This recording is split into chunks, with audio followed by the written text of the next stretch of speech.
é cegueira espiritual. Eu vou repetir. O título dessa mensagem é cegueira espiritual. Abra a palavra do Senhor em Números, capítulo 21. Nós vamos ler no Novo Testamento também, tá?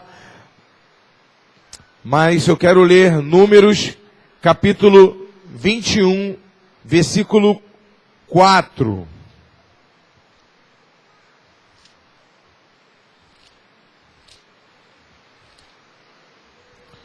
Números 21, 4. Então partiram do Monte Ó pelo caminho do Mar Vermelho, a rodear a terra de Edom. Porém a alma do povo angustiou-se naquele caminho. E o povo falou contra Deus e contra Moisés. Por que nos fizeste subir do Egito para que morrêssemos nesse deserto? Pois aqui nem pão e nem água há, e a nossa alma tem fastio deste pão vil. Então o Senhor enviou entre o povo serpentes ardentes, que picaram o povo, e morreu muita gente em Israel. Por isso o povo veio a Moisés e disse: havemos pecado, porquanto temos falado contra o Senhor e contra ti. Ora, o Senhor que tire de nós essas serpentes. Então Moisés orou pelo povo, e disse o Senhor a Moisés: faz uma serpente ardente, e põe-na sobre uma haste, e será que viverá todo o que, tendo sido picado, olhar para ela? Moisés fez uma serpente de metal e pô-la sobre uma haste. Então, sucedia que, picando alguma serpente alguém, quando esse olhava para a serpente de metal, vivia. Tá dando para ouvir direitinho aí atrás? Por causa do barulho das águas, está chovendo muito, graças a Deus. Cegueira espiritual. O que é cegueira espiritual? Vocês vão entender, preste atenção em cada palavra até o final da ministração. Deus vai abrir olhos espirituais nessa noite, amém? Deus vai abrir também ouvidos espirituais nessa noite. O povo murmurou pelo caminho que o Senhor escolheu para eles passarem. O caminho que Deus tinha para eles era rodeando, costeando o Mar Vermelho. E a Bíblia diz que o povo começou a ficar cansado e murmurou. A alma ficou cansada e começaram a murmurar e falar contra Deus e falar contra o pastor, contra Moisés. A Bíblia diz que Deus enviou serpente no meio do deserto, serpente ardente. Quando a Bíblia se relaciona, fala de serpente ardente, está relacionado a serpente venenosa, serpente que mata o homem muito rápido, tá? A Bíblia diz que o povo veio até Moisés e reconheceu que aquelas serpentes vinham da parte do Senhor por causa da murmuração delas. Moisés orou o povo, o pastor Moisés orou e Deus disse para Moisés: olha, faça uma serpente e pendure ela numa certa altura.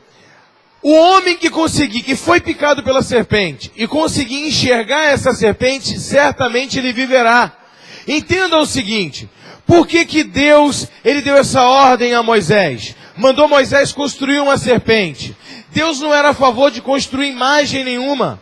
Por que Deus mandou construir uma serpente de bronze e pendurar lá no alto para o povo ver a serpente?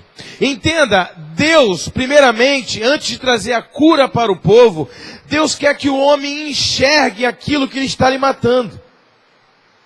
Então Deus colocou diante do povo uma serpente. Você está enxergando o que está te matando? Se você enxergar o que está te matando, você vai sobreviver. Se você não enxergar o que está te matando, você não vai sobreviver. Entenda que a primeira coisa que acontece quando uma pessoa é picada por uma serpente, ela perde a visão. Você vê que um coelho, ele é muito arisco. Ninguém pega um coelho no meio do mato. Porque ele tem uma articulação na cintura. Ele pula para lá e daqui a pouco ele pula para cá. Ninguém consegue pegar um coelho. Mas uma cobra consegue. Porque ela arma uma emboscada e quando o coelho passa, ela pica. A cobra espera, porque um animal, quando ele é picado pela cobra, a primeira coisa que ele perde é a visão. O olho começa a embaçar e o animal, diferente do homem, o animal, quando ele perde a visão, ele fica coagido. Porque ele não sabe para onde ir, ele prefere ficar parado. Aonde ele está, causa uma situação de segurança maior para ele, né?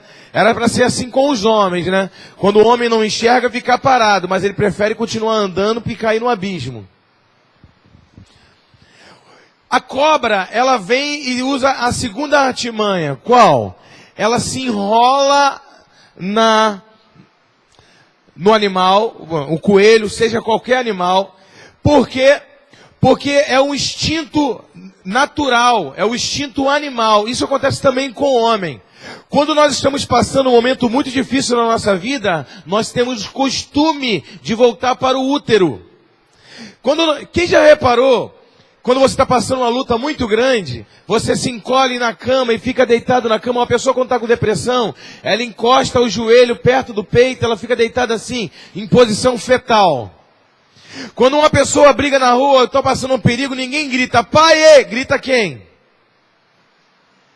Grita quem? Mãe. Nós temos esse costume de passar uma dificuldade, se minha mãe estivesse aqui. A minha mãe estando aqui já estava resolvido esse problema, não é isso? Você esquece que você é um adulto e você começa a querer voltar. É uma tendência a querer voltar para o útero. Porque é um lugar seguro, isso é um instinto. Então, a cobra ela enrola no coelho e dá uma apertadinha de leve. O que ele pensa? Minha mãe.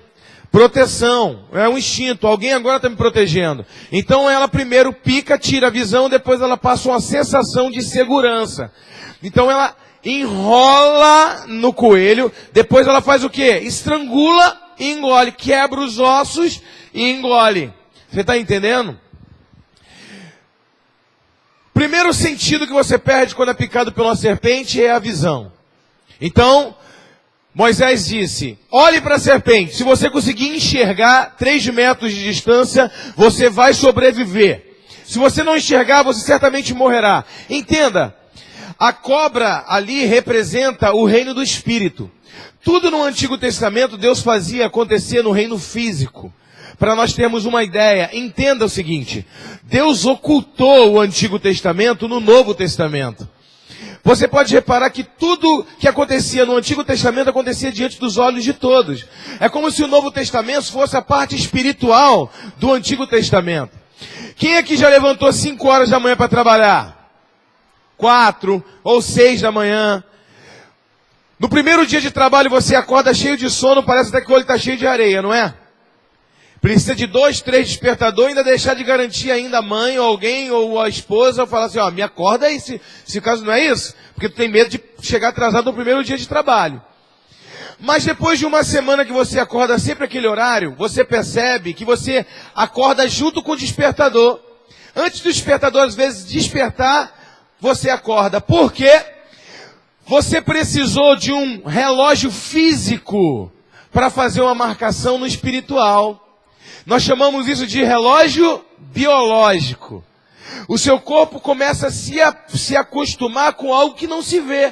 Você já não precisa mais de nada físico para te ajudar a te acordar. Embora você vá botar o relógio para despertar porque você não vai confiar em você, mas você já acorda sem sono, ou acorda até antes, 10 minutos antes, não é assim?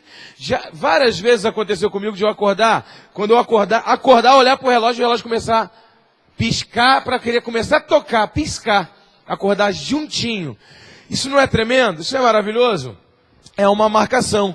Então quando Deus criou, permitiu, né, o acesso ao Antigo Testamento, os milagres diante dos olhos, o Mar Vermelho se abrindo diante dos olhos do povo, o Jordão abrindo, seria uma marcação espiritual. Os sacrifícios anuais, as ovelhas sendo sacrificadas pelo pecado do povo. Quando chegasse o Novo Testamento, o homem tivesse já a percepção das coisas espirituais. Então aquela cegueira, aquelas serpentes ali, que foram lançadas no deserto, elas foram atraídas, Deus enviou por quê? Pela murmuração. Por quê? Deus precisa entender, o povo precisa entender o que Deus pensou. Esse povo precisa entender que a murmuração está matando eles, que a reclamação está matando eles. Será que eles estão vendo as coisas físicas acontecerem diante deles? Será que eles não estão vendo coluna de fogo? Será que eles não estão vendo água da rocha? Será que eles não estão vendo pão? Eles chamaram o maná de pão vil. Estamos cansados desse pão vil. Aviltaram o pão. Sabe o que significa vil, irmão? Algo que não desce mais na garganta. Aviltar algo significa repugnância. Algo que veio do céu. Só uma pessoa que perdeu a visão espiritual, que ela vê como vil as coisas que vêm de Deus. Imagina se Deus não deixa essa lição no Antigo Testamento para nós. Se Deus faz um milagre diante dos olhos do povo e o povo continua cego espiritualmente, imagina quando os milagres acontecerem somente de maneira oculta no reino do Espírito. Quem vai reconhecer? Se eles não veem serpentes físicas matando eles por causa da murmuração, como que eles verão serpentes espirituais adornando o seu pescoço e a sua casa? Como verão? Existem crentes morando com serpentes dentro de casa. Existem crentes que já perderam a visão espiritual porque um dia tiveram. Ninguém, irmão, ninguém que sabe o que é uma árvore, um carro, nasceu cego. Um dia ele enxergou. Quem está entendendo? Tem uma passagem na Bíblia, antes de eu ler o texto, o outro texto, Jesus cura um cego em Betsaida. Não é Betsaida, né? Porque não tem um acento no i, é Betsaida. E Jesus chama aquele homem para o lado. Jesus ora por ele, liberta ele dessa escuridão, ele abre os olhos, e aí Jesus diz, o que você vê? Eu vejo pessoas como árvore. Irmão, eu fico pensando, o que ele sabe o que é uma árvore, se ele nunca enxergou? Então, provavelmente, esse cego em específico, ele se tornou cego. Ele não nasceu cego. Talvez uma meningite, alguma doença que acometeu, mas ele, ou a diabetes, não sabe, a gente não sabe, não é isso? Mas ele nasceu enxergando. Porque a primeira coisa que ele disse, eu vejo pessoas andando como se fossem árvores. Então, quem sabe o que é uma árvore é porque já enxergou. Então, Jesus diz assim, não. Cospe no olho dele. E agora, o que você enxerga? Eu enxergo pessoas. Pessoas são pessoas, árvores são árvores. Quem está entendendo? Então Jesus não abre os nossos olhos para ver mais ou menos, ou para ver meio embaçado. O problema é que no meio da igreja existem pessoas picadas por cobras, demônios, que estão vendo o embaçado e começam a enxergar todo mundo como se fosse árvores. Entenda, uma pessoa errou contigo, a outra errou. A terceira, você já vê ela com indiferença. Não vou tratar mais como ser humano, não. Mesmo que Jesus abra meus olhos novamente, eu vou tratar como árvore. Está difícil me aproximar das pessoas. Todo mundo que eu me aproximo, as pessoas me ferem ou me usam, então eu vou ser indiferente às pessoas. Então falta Jesus dar uma cuspidinha na sua carinha, né? Para você ver pessoas como pessoas. Pastor Elcio uma vez passou por uma experiência aqui, né, Pastor Elcio? Cheguei perto dele para falar, irmão, saiu um jato. Ele fez, eu falei, pode limpar, pastor Elcio. Pode limpar que eu reconheço que saiu. Quando ele passou a mão na testa, que assim, eu falei assim, agora veja. Né, pastor? Lembra que eu desci o altar para falar perto do Senhor? A verdade é essa. Olha para o teu irmão e fala, Deus quer abrir os seus olhos espirituais. Então o Senhor, Ele bota diante de nós aquilo que está nos matando. Isso é justiça de Deus. Vou colocar diante de você o que está te matando. Se você for capaz de ver o que está te matando, você vai viver. Senão você vai morrer. Agora olha só que tremendo. Marcos, capítulo 7, versículo 31. Marcos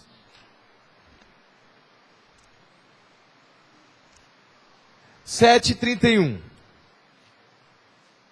que diz assim: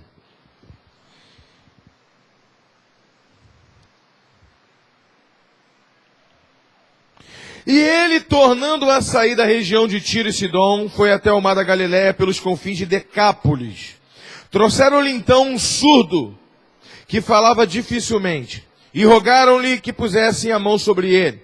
E tirando-o à parte dele entre a multidão, pôs-lhe os dedos nos ouvidos, e cuspindo, tocou-lhe na língua. E levantando os olhos do céu, suspirou e disse: Efatá, que isso é, abre-te. E logo se abriram os seus ouvidos, e a prisão da língua se desfez, e falava perfeitamente, e ordenou-lhe a ninguém dissesse, mas quanto mais o proibia, tanto mais o divulgavam. E admirando-se de sobremaneira diziam: tudo faz bem, faz ouvir os surdos e falar os mudos. Agora imagina só, esse homem ele era surdo e mudo. Agora vamos ler um outro texto para você entender a mensagem toda. 2 Coríntios 4:4. 2 Coríntios, capítulo 4, versículo 4.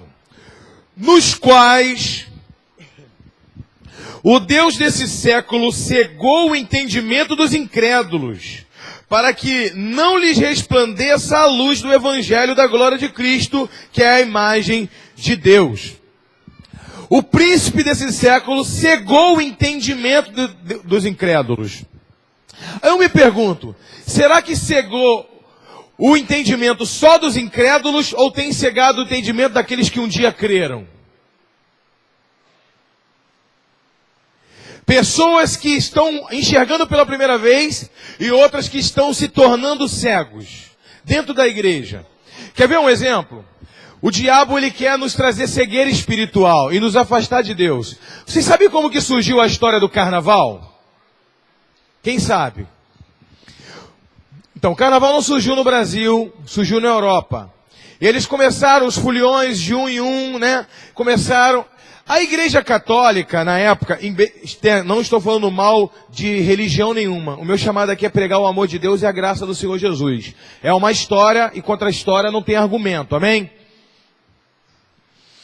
A Igreja Católica, essa foi uma parte, era das trevas da Igreja Católica. Essa é a verdade. Até os padres, eles reconhecem isso. Começou o carnaval, os foliões no meio da rua, e a Igreja Católica queria estar o governo de tudo. Eles queriam ter o governo do governo, não é isso? Eles queriam ter o governo da sociedade, eles que julgavam. Lembra de Galileu Galilei? Ele disse que a terra era redonda, a Igreja Católica mandou ele se ajoelhar e pedir perdão, porque isso era uma heresia, porque a Bíblia fala dos confins da terra, e se a Bíblia fala dos confins da terra, é porque a terra tem fim, não pode ser redonda. Mandou ele se ajoelhar e pedir perdão, pede perdão. Ele teve que se ajoelhar e pedir perdão para a igreja, dizendo: me perdoa, porque eu criei uma heresia. E hoje a terra é redonda ou não é? Então houve muitos enganos. Um deles foi o carnaval. Quando eles viram que o povo estava gostando muito do carnaval, então a Igreja Católica falou: então vamos fazer o seguinte, vamos instituir a festa de carnaval como uma festa católica. Tem que estar debaixo do nosso governo. Então o que eles fizeram? Criaram o carnaval e estabeleceram a quarta-feira de cinzas. O que é a quarta-feira de cinzas? Você nunca se perguntou? Você pode beber, você pode se prostituir, pecar à vontade. Quarta-feira é a quarta-feira de cinza. Todo mundo tem que se arrepender. Aí eles pegavam a cinza, pagavam a cinza, botavam na cabeça e proclamavam um jejum, pedindo perdão a Deus pelo pecado que cometeram no carnaval. Essa é a história da quarta-feira de cinzas. E aí dizia: pecado, me pedi perdão, Senhor, pelas orgias que eu fiz, pela bebida que eu fiz. E aí pedia perdão. Dali começava a quaresma. Quem ouviu já falar quaresma? 40 dias, até a Páscoa. Então vocês vão fazer o seguinte: o carnaval, ele muda de data. Vocês já repararam? Por que o carnaval muda de data? Porque o carnaval ele tem que se adequar com a data da Páscoa judaica. Ele é 40 dias antes da Páscoa judaica. Se a Páscoa cair, que é a segunda semana de Abib, em hebraico, Se a Páscoa cair tal dia de abril, no meado de abril, o carnaval é em fevereiro. Se a Páscoa cair um pouco mais para o final do mês, o carnaval é em março. Porque eles contam para trás. O carnaval ele tem que ser 40 dias certinho antes da Páscoa. Por quê? Eles precisam se arrepender do pecado, não comer carne de boi para se arrepender, um jejum. Porque eles muita carnalidade, né? Então chega de carne, né? E aí tem que comer peixe durante 40 dias para poder chegar na Páscoa, ser perdoado de todos os pecados que cometeu no carnaval. Então, sistematizaram toda a festa aos padrões da igreja. Pode pecar, mas até para pecar tem um limite. Calma aí. Vamos ter o governo. Fugiu. Qual era o papel da igreja? Não sucumbir. Qual era o papel da igreja? Evangelizar, pregar, ganhar almas, acabar com o carnaval através da evangelização e do amor a Cristo. E o que a igreja está fazendo hoje de novo? Eu não posso ganhar os foliões, vou botar bloco na rua. Ê, bloco de Jesus! Olha os irmãozinhos, olha os irmãozinhos. A mulher no mundo com o negócio tudo de fora e os irmãozinhos. Bloco de Jesus. Toma vergonha, irmão. Carnaval vai orar. A botar bloco na rua. Olha pro teu irmão e fala, toma vergonha. Carnaval é tempo de orar. Irmãos, você está entendendo? Então as pessoas querem ser espirituais demais. Não vou evangelizar no carnaval. Irmão, não evangeliza o ano inteiro. No carnaval quer evangelizar? Pra cima de Moá. Só Magé. Não é isso? Tem célula, leva o convidado para célula. Leva o convidado, consolidação, pulseirinha. Tu tem um ano todo para ganhar alma. O teu amigo está na porta da padaria ali, na fila ali para comprar o pão, tu não evangeliza ele. No dia que ele está na porta do botequim, tomando a geladinha dele, tu vai lá perturbar a vida dele? Perturbar a vida dele. Por que, apóstolo? Porque a Bíblia diz que eu tenho que pregar a tempo e a fora de tempo. É a tempo e a fora de tempo. Mas não vai incomodar o cara que está tomando a cerveja dele, não. Tu sabe onde ele mora? Vai na casa dele no outro dia e faz uma visita. Evangeliza ele. Quem está entendendo? Então o problema da igreja é essa. A cegueira é essa. A vontade do crente era sentar lá e tomar uma cervejinha junto com ele. Vou evangelizar esse cara, ver se esse miserável para de beber, porque eu estou com a inveja dele.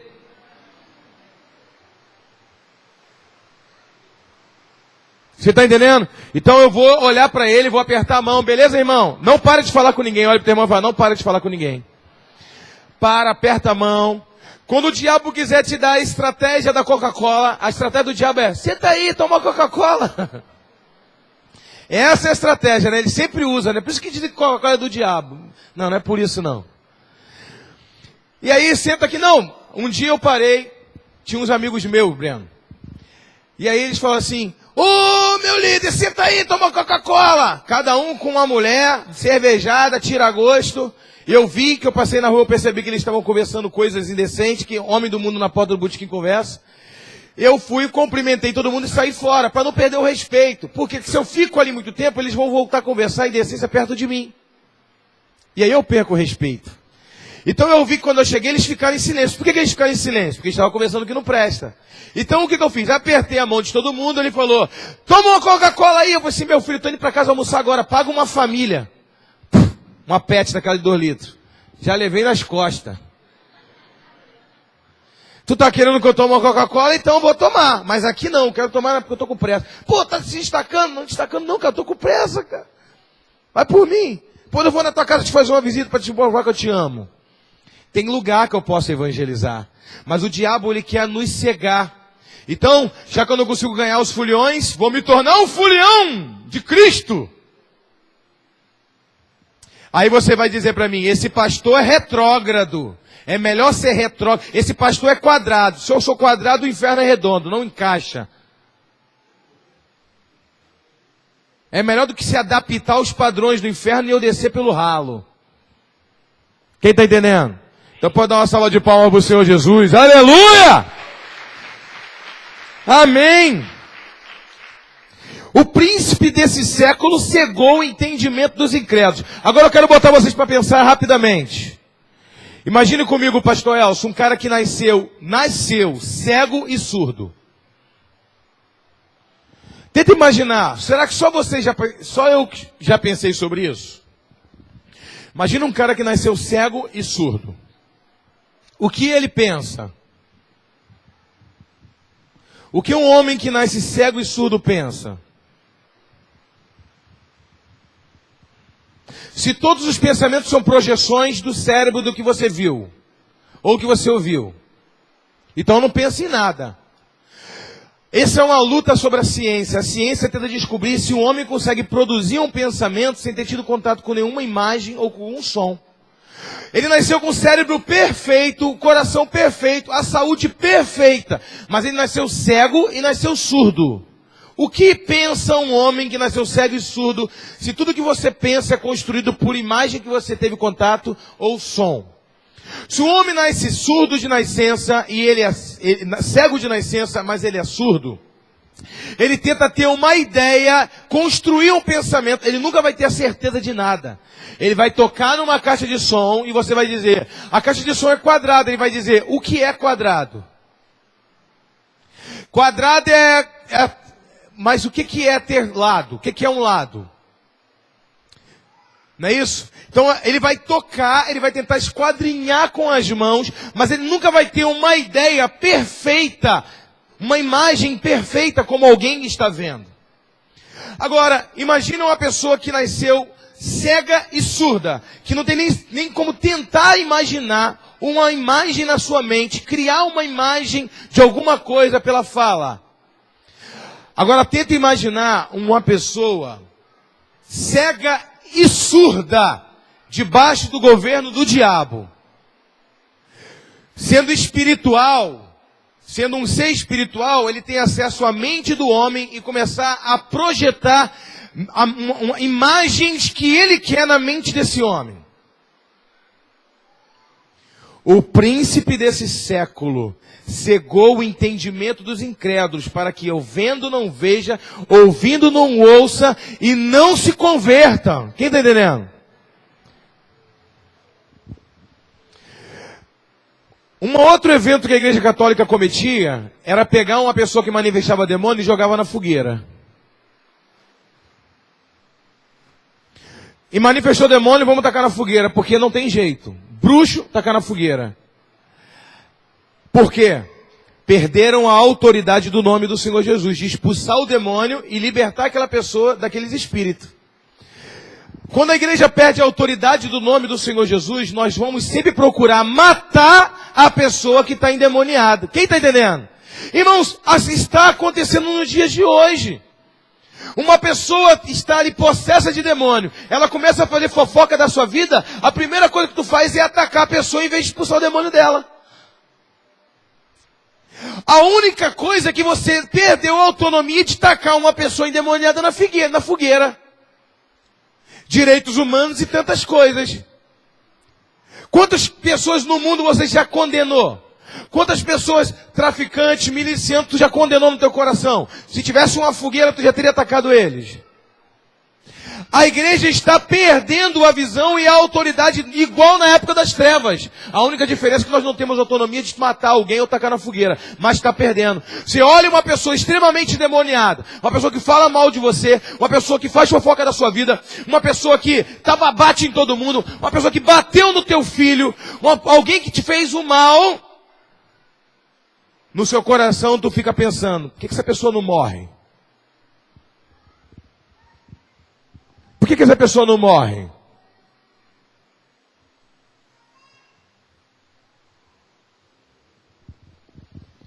Ou então, no mínimo, você diz assim, no mínimo, parou de vir para a igreja, fulano, cadê teu discípulo?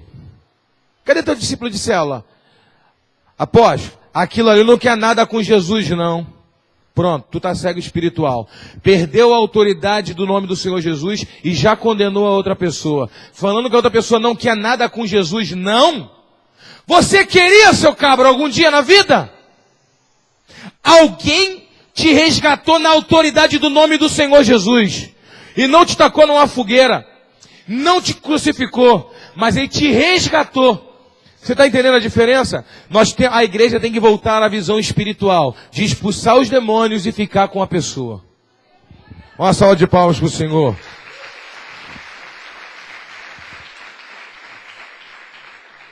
A verdade é essa. A igreja tem perdido o foco. Tem perdido o entendimento. Não tem enxergado aquilo que tem lhe matado.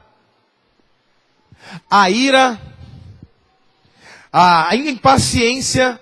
Ele clica um botão, abre a página do Facebook. Ele clica um botão, ele abre uma página no YouTube. Ele clica um botão, envia uma imagem. Ele quer clicar um botão e quer que todos os demônios larguem a vida daquela pessoa, que a pessoa se torne um pastor, de uma hora para o dia. As pessoas não têm paciência. O marido acabou de se converter. A pessoa quer que o marido se comporte igual muitos pastores ainda não se comportam. Quer ter um casamento igual, sabe? Não é assim. E começa o quebra-pau, e começa a briga dentro de casa, e começa o marido discutindo com a esposa discutindo com o marido, daqui a pouco começa o quebra-pau, a mulher sofria. O marido vivia na prostituição, vivia no pecado, vivia na porta do botequim. Não aguento mais essa vida. Meu marido é meu, mas também é das mulheres do bairro toda. Já reparou isso? Ninguém conhece ninguém assim não, né? Aí o cara se converte, é crente, tá cheio de defeito ainda, claro. A obra de Deus está regenerando ele. Deus está regenerando ele. E aí o camarada está ainda na fase de regeneração.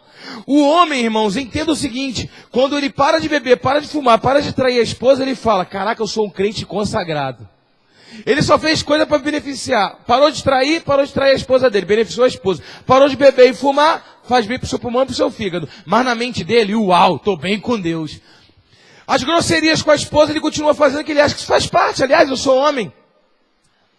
As coisinhas que ele faz ainda de errado, para ele, isso não é nada perto do que ele já largou. Mas esse pensamento errado, apóstolo, mas é o pensamento do novo convertido.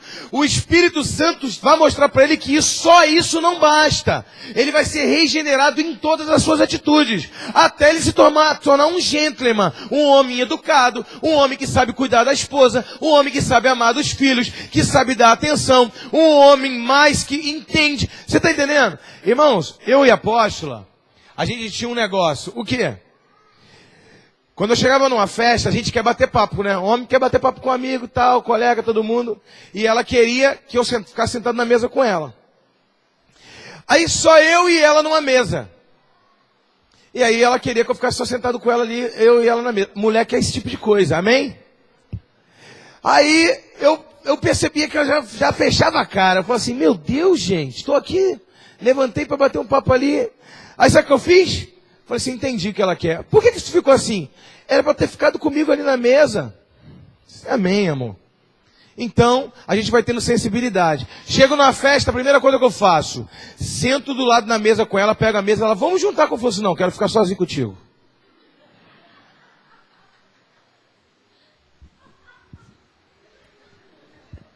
Amor, larga esse celular, amor. Deixa isso aqui, tá aí nós dois aqui. Aí fica. Até ela pedir arrego, irmão. E falar, amor, deixa eu conversar com fulano. Eu falei assim, não, vamos ficar aqui. Eu quero você do meu lado aqui. Quero que todo mundo veja a mulher linda que você é. Aí eu vejo que ela tá agoniada. Pode ir lá, amor, te libero. E eu, bater papo. Você tá entendendo? Não parece uma coisa simples, mas é o que ela gosta. É o que ela se importa. Então eu vou fazer o que ela se importa. Mas até o homem ter essa sensibilidade de fazer o que a pessoa se importa, aí a primeira coisa que ele fala, que isso, cara? Botou comida dentro de casa, nem bebo mais, nem fumo mais, nem mais aquilo mais, poxa, aquilo outro. Tudo bem, mas eu quero ser sentado comigo na mesa. Aí se a mulher não tiver sabedoria, ela já começa a quebrar pau. Desgraçado, eu queria sentar na mesa. Eu vou embora. Aí o marido fala, cara, eu vou parar de ir para a igreja. Nada tá bom. Então quando a pessoa tem visão espiritual, ela sabe que a pessoa se converteu. Olha para o teu irmão e diga assim, a salvação é no ato. Mas a santidade é um processo. Meu irmão, a pessoa se converteu agora, ainda tem um monte de capeta nela. Não pensa que ela chegou aqui na frente, lindo, lindo, lindo é. Aí, meu Deus, eu te aceito, os capeta aí. Ele aceitou Jesus, vamos sair fora. Evacuar a área. É conforme o entendimento que a pessoa tem, um discipulado ali, outro discipulado aqui, o capeta vai saindo, porque ele não suporta uma mente transformada. A libertação é processual. Aí a mulher olhou, por que tu tá tendo esse tipo de atitude ainda? Se tu aceitou Jesus há 24 horas atrás.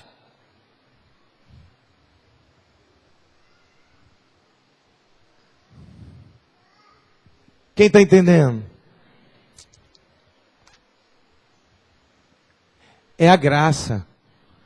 Temos que deixar a graça trabalhar. Amém?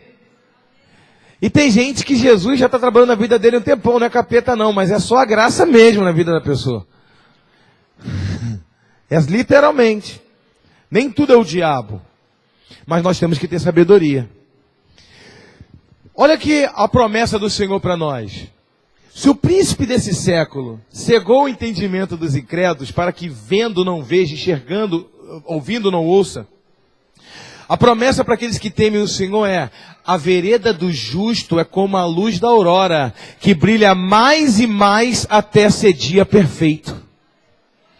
Então quando um crente caminha com entendimento, ele vai caminhando, ele está vendo o que está matando, ele vê diante dele o que tem matado ele vem se livrando do que tem matado ele vai crescendo e sendo iluminado como a luz da aurora, que brilha mais e mais até ser dia perfeito. O que é isso? Uma vida de qualidade em todos os aspectos. Na área espiritual, porque tu já é salvo eternamente, que esse é o nosso alvo. Na área familiar, um bom relacionamento familiar, com a esposa, com o filho, não uma farsa. Financeiro, em todas as, ministerial, você ser prolífero em todas as áreas, porque você teme ao Senhor, tu é como a luz da aurora. Vai Deus iluminando a sua mente todos os dias, te conduzindo cada vez mais. É isso que você vai entender o versículo. Jesus diz que Deus nos amou primeiro, quando éramos miseráveis pecadores. Ele nos tirou do reino das trevas e nos trouxe para o reino do Filho do teu amor. Ele nos arrancou com mão forte do reino das trevas e veio nos trazendo para a luz. Como? Entendimento, palavra, discipulado, entendimento ali, outro aqui. Meu irmão, não jogue fora tudo que você já conquistou. Cegueira espiritual. O ser humano, eu estou falando principalmente de novo convertido, amém? O ser humano é como uma massinha de barro. Você coloca uma massinha de barro, uma bolinha de barro aqui na palma da sua mão. Se você apertar ela demais, ele vai sair entre os dedos. Se você deixar a mão aberta demais, ele vai cair da sua mão. Então você faz uma conchinha assim, ó, e coloca ele confortável aqui no meio. Daí que vem a palavra aconchegar, aconchegante. Então Deus entregou tua esposa para você cuidar, ela se converteu, ou entregou seu marido. Quem é mais maduro na fé, pega o outro e faz uma conchinha.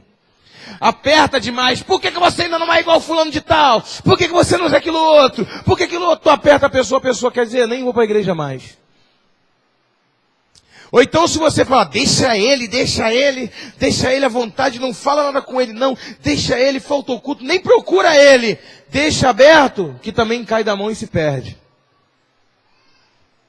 Então nós temos que ter sabedoria, amém? Deus quer abrir os olhos espirituais da igreja, para começar a enxergar as obras do diabo, aonde o diabo tem trabalhado. Abrir os olhos espirituais também, para você enxergar as melhorias que o Senhor já tem feito. As coisas que o Senhor já tem feito. Que isso é maravilhoso. Quem está entendendo? Porque quando você enxerga as obras que o Senhor já tem feito, essa pessoa vai brilhar mais e mais até ser um dia perfeito. Mas quando você só enxerga o que é ruim, como diz a palavra, né? Se os seus olhos forem escuridão, tão densas escuridão serão. Então você não enxerga uma qualidade da sua esposa, uma qualidade do seu esposo, você não enxerga uma qualidade do seu líder, do seu discípulo, ele nunca vai melhorar. Uma das palavras que eu aprendi é nunca falar você está errado. Quando você for discipular um discípulo, um líder de célula, líder de 12, escuta isso, que você está aqui.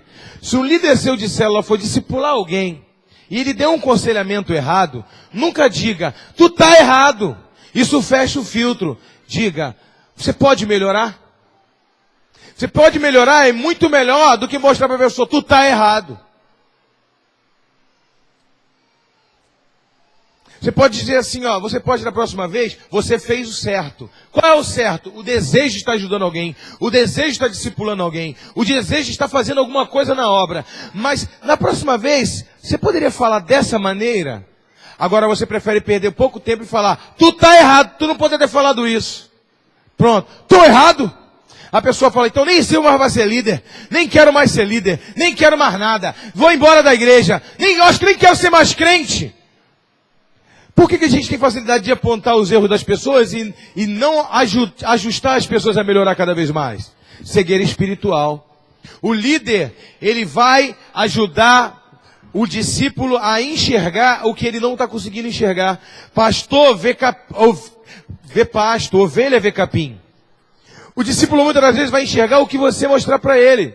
Eu fecho essa pregação aqui falando sobre Eliseu. A Bíblia diz que o rei dos arameus vieram contra Eliseu para destruir, para acabar com Eliseu. Por quê? Toda vez que Eliseu lutar contra Israel, Deus revelava para Eliseu aonde eram as emboscadas e Israel vencia contra o rei dos arameus. Porque tinha profeta. Amém? E aí, um dia o rei falou, por que Israel sabe de todas as nossas emboscadas? Tem espião no meio de nós. Tem espião. Então o homem de lá do meio dos arameus disse, meu rei, não julgue ninguém, não condene ninguém aqui no nosso reino. Não tem espião. É porque na terra de Israel tem profeta. E toda vez que nós armamos uma investida contra Israel, o profeta, ele revela e nós não conseguimos. Então ele disse, qual é o nome desse profeta? Eliseu. Vamos com o exército inteiro, vamos matar primeiro esse profeta para depois vencer a guerra. Então vieram para matar Eliseu. Quando chegaram com aquele grande exército para matar Eliseu, Eliseu estava com o seu moço do lado, olhou de cima da muralha e veio aquele grande exército, milhares e milhares para matar Eliseu e o seu moço. O rapaz já começou a ficar desesperado, já começou a se estremecer todo, e Eliseu disse, fica tranquilo. Ele disse, tranquilo? Olha a multidão, eles são muito mais do que nós, olha o grande exército que está vindo para nos matar. Eliseu disse assim, fez uma oração, Senhor, abra os olhos desse moço, para que ele possa ver. E a Bíblia diz que Deus abriu os olhos espirituais daquele moço, e ele olhou para os montes, e ele viu milhares e milhares e milhares de anjos, de homens armados, espadas de fogo, carruagens de fogo. E Eliseu disse, agora tu vê que mais é os que têm a nosso favor do que contra nós? A Bíblia diz que aqueles cavaleiros, homens de fogo, aqueles homens com espada de fogo, carruagens de fogo, atacaram o exército dos arameus com cegueira. E esses homens todos ficaram cegos, do rei até toda a população, todo o contingente. E eles chegaram cegos diante de Eliseu. E os outros homens falaram, vamos nos aproveitar para matar eles, todos eles que estão cegos, estão vulneráveis. Eliseu disse, não, essa cegueira não é para a morte. Pegou eles, levou eles pela mão até o reino deles. E eles se arrependeram, e Eliseu orou para o Senhor voltar a fazer aqueles homens enxergarem. Ele disse, só o Deus de Israel é o Deus verdadeiro. Sabe por quê?